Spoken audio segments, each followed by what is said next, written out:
Okay, let's get that out of the fucking way. Yeah, only me. Only me. Yeah, just when you thought your life couldn't get any worse, you're diagnosed with freaking OCD and depression, you're not eating very well, you're freaking bulimic, you've perfectly isolated all of your family members, and you don't have any friends, but suddenly your face just decides to have acne. He just goes, you know what? Let's ruin this kid's life a little bit more. Why don't we give him some acne? It's been a while since he has some fucking acne, especially like on the side of the lips. But that's what you get for being fucking bulimic. Let's talk about Safe. The 1995 film Safe. When it first came out, from what I remember and from what I've read, not a lot of people were really impressed by it. A lot of people just kind of threw it away as being a weird little experimental movie with kind of a strange atmosphere, and that was about it.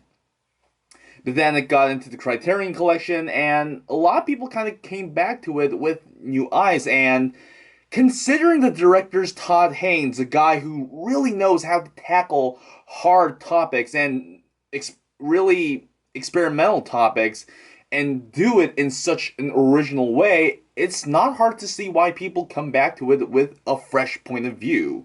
Um, and right off the bat, the film starts off by just showing you what the film is going to be like atmospherically and emotionally. Like the first scene, you see a car and you see a couple, and right away we get into a sex scene, and it's one of the most emotionless sex scenes I have ever seen in my whole life. It's one of the most blandest, emotionless sex scene I've ever seen, and so passionless that suddenly the tone is set. This is gonna be bleak. This is gonna be cold. This is gonna be stiff, but it's gonna be purposely so.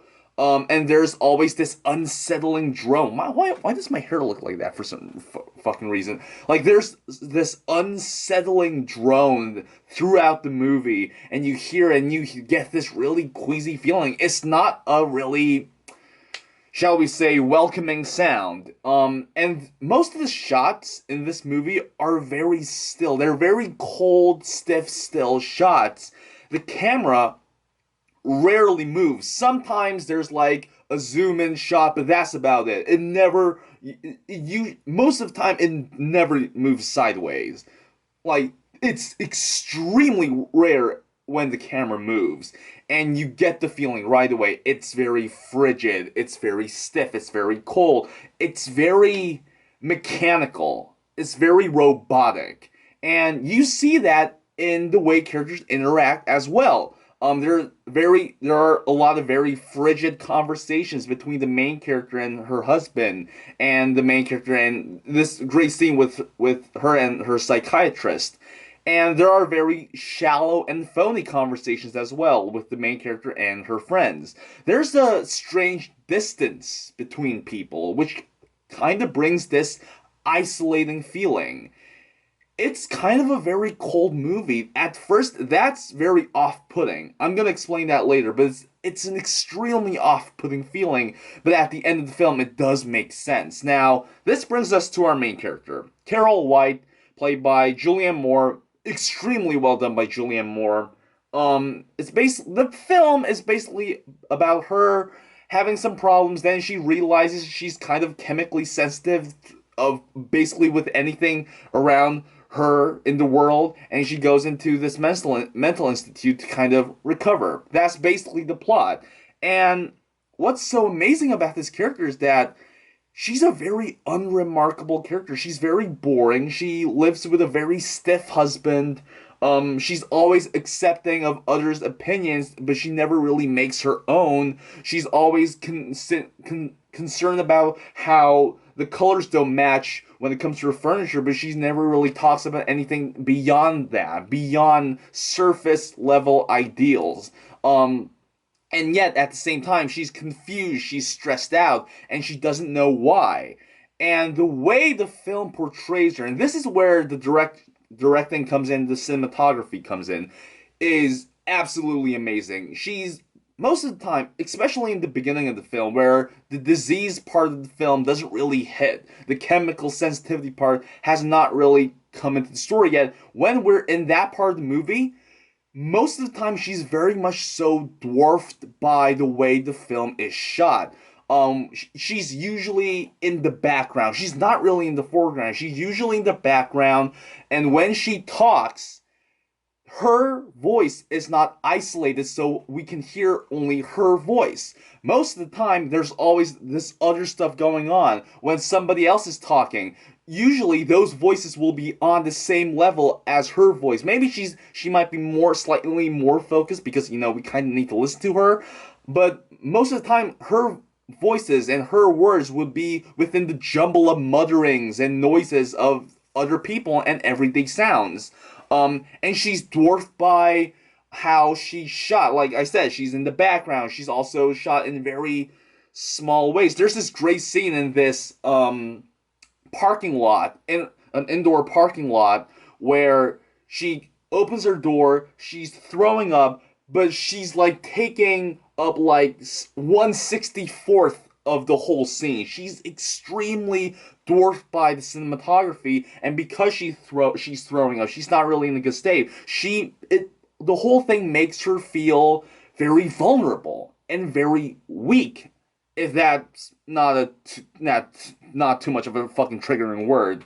And because of all this, and because this whole thing makes her feel dwarf and weak and very vulnerable, she feels lost. She's trying to latch on to an idea, an excuse for her being weak or being boring or having certain problems. And she decides to just latch on to the fact that she might be chemically sensitive. And this kind of comes out of nowhere, and some people might have a problem with that, but I feel like that was kind of intentional because she's trying to latch on to anything. She's trying to latch on to any excuse to make some sense out of her life. So, character development wise, this makes perfect sense. And because now we come into the chemical sensitivity part of the film, we kind of need to get into the commentary about the whole fear and anxieties of chemical chemicals, I guess, chemicals and diseases as we go into the 21st century, where everything is much more, what's the good word for it? Everything has become more, what's the good word for it? God damn it. Modernized. Everything involves chemicals, involves metal, involves things that's kind of poisonous, involves lead and all that shit. We know as we develop into our modern day society, into the 21st century, we have to kind of face certain facts that says that certain things can poison us. Certain modern ideals and modern items can poison us and can kill us if we're extremely sensitive to that. And the film does really basically just kind of embody those fears, those anxieties, those fears of dying and getting hurt and getting extremely contaminated by the chemicals and the diseases that we portray and foreshadow and freaking project onto the world, even if they don't exist. There's this character, and we're just gonna call him the Deer Man. He's basically on the cover of the film.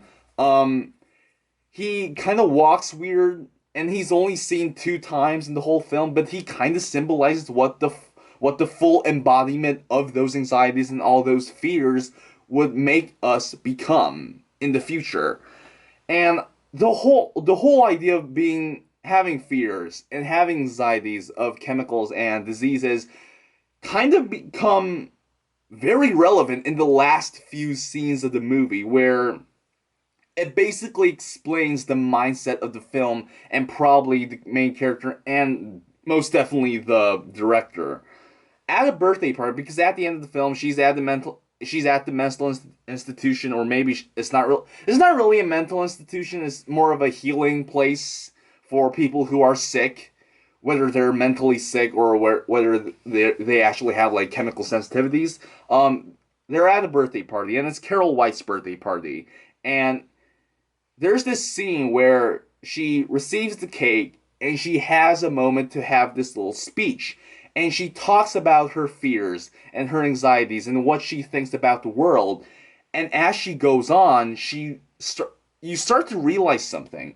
She never really latches onto one topic. She keeps going with, oh, modern civilization, oh, fumes, oh, chemicals, diseases, AIDS, and it's all confused. It's all out of nowhere. It's very scatterbrained. And this basically tells us that even she's not sure what's wrong with her. She thought she was chemically sensitive. She thought that this one thing that she latched onto was her problem. But at the end, even she's not sure what's wrong. All she knows is that something is wrong. And that was basically her fear in the beginning of the movie. She knew something was wrong, but she didn't know something what that wrong thing was. And at the end of the movie, you would think that there would be some sense of revelation, but there's none. She's still confused. She's still scared. She still doesn't know what's going on. And at the end of the movie, she looks into the mirror and she tries to say, I love you, but it's dwarfed. She can't say it. Even though she mouths it and you can kind of hear it in the whisper, it's not done in a hopeful way. She looks terrible. She looks like an extremely sick person who's about to die. And all we can really say is it's not a hopeful ending. She's kind of back where she was. Only worse, because now she's kind of sick. She has made her mentally sick. And she's still back where she was in the beginning of the movie. She's still confused. She's still scared. She's absolutely hopeless, but she's not convinced that she's safe, and that's where the title comes in. I feel like the title's kind of a sarcastic joke. Nobody's safe. I think that's basically what the film is trying to say. We're not safe. We can never be safe. We kind of live in this hopeless, fear-mongering, anxiety-filled world, and we can't help it. And we can't fight it.